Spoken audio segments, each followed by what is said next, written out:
part 2 kagahapon. Hindi ko kasi natuloy. Sorry naman. Kaya, part 2. Twet. Ba't mo tinapon yung aking notebook? Sayang naman yan.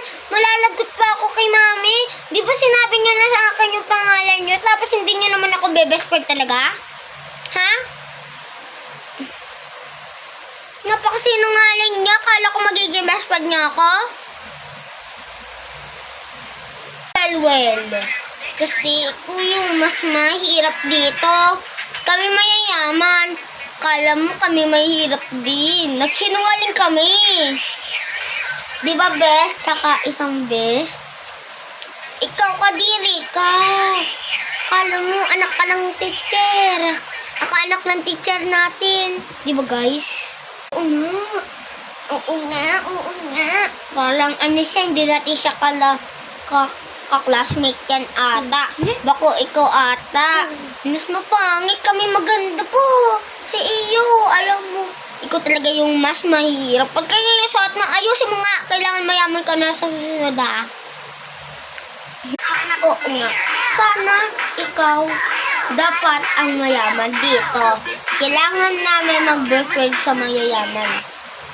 Bakit? Kasi gusto namin na mayaman kay Luce. Ikaw lusong mapul. Kabi. Ba't ganyan kayo sa akin? Akala ko best friend niya ako na at magiging mayaman na ako kayo. Mahirap!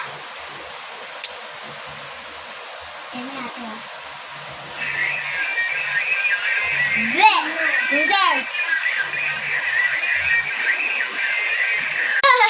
Nagawa natin yung pangarap natin para siya yung mapaiyak natin. Di ba guys?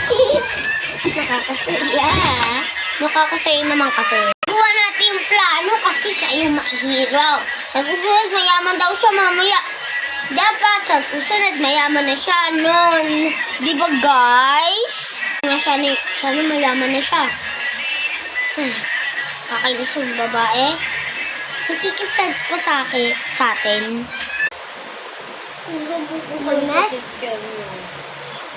Ako po pala si Dallas. Kilala niyo po si Princess, Zoe, ano yun?